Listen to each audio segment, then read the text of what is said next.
Hello, this is Julian with Coffee Reviews, and today we'll be reviewing the SL28 Lactic Processed Colombia from Brandywine Coffee Roasters. And there's the bag right there. First things first, apologies for any sort of background construction noise, as they're actually doing construction as we're attempting to record this review. So just a little bit of a heads up on that. And this coffee, of course, is from the La Palma Hero Series Hullabaloo box sets that we purchased from Brandywine. We're going to be reviewing all four of those coffees in order from the one we were least excited about, which is this one right here, to the one we were most excited about. The reason we were least excited about this one was basically all four of them sounded amazing, but this one sounded a little bit more citrus fruit dominant and heavy, so the other three just sounded a little better. But yeah, let's start discussing this coffee. This right here is day 13.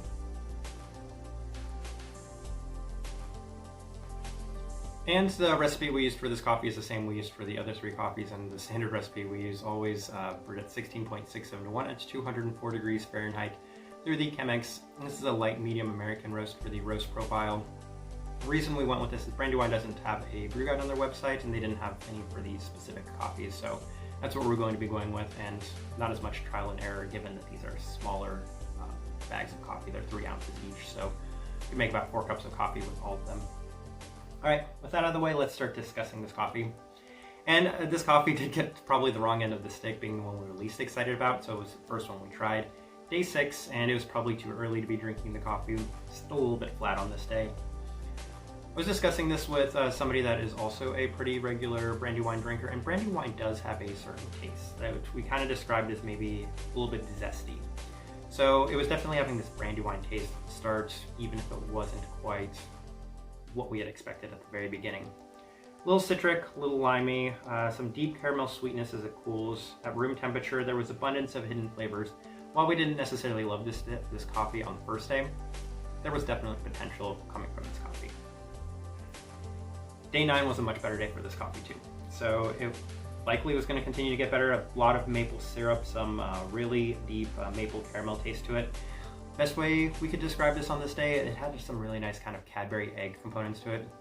Great chocolate, great caramel, really nice cup altogether. Pretty layered cup. As it cooled down, the citric components in the coffee really opened up, mostly some lime. You had some great chocolate, some great caramel, some great maple, and some great lime. Very layered. A lot of depth in this coffee.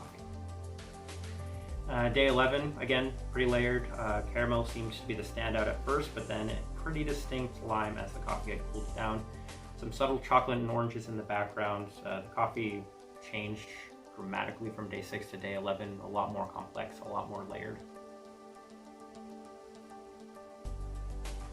And here on day 13, yeah, it's definitely that way. Once it's at a warmer temperature, you're not getting too much out of it.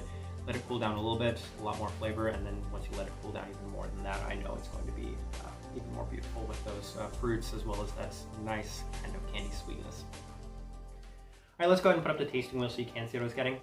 And, you know, level 4 sweetness, a lot of these coffees from Brandywine in this box set were pretty sweet, so this one was definitely pretty sweet, very nice. Let's take a look at the tasting wheel. The caramel is going to be the highest out of any of these 4 coffees. It has some great caramel taste to it. Citrus fruit, pretty high.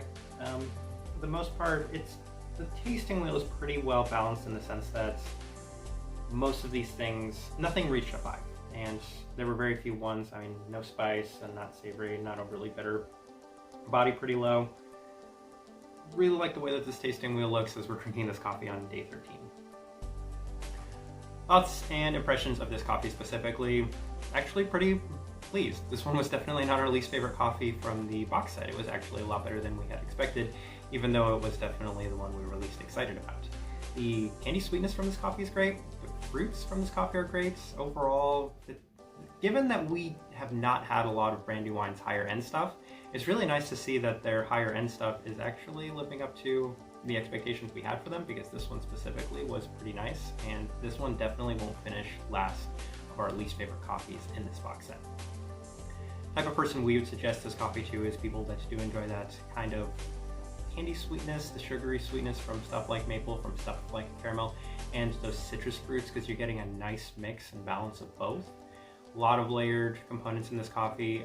Brandywine as a whole always said it always feels like they're one of those coffee roasters where 2 days never seem to taste quite the same. And that's the case with this coffee, and it's going to be a case with a lot of the other coffees that we're going to be reviewing coming up. But I think we're going to leave it at that. If you've tried this coffee, I'd love to know your thoughts and opinions of this one. Was it your favorite, least favorite from this box set? If you're enjoying the content, give this video a like and subscribe if you're not already subscribed. This right here has been a review of the SL28 Lactic Processed Colombia from Brandywine Coffee Roasters. Thank you for watching.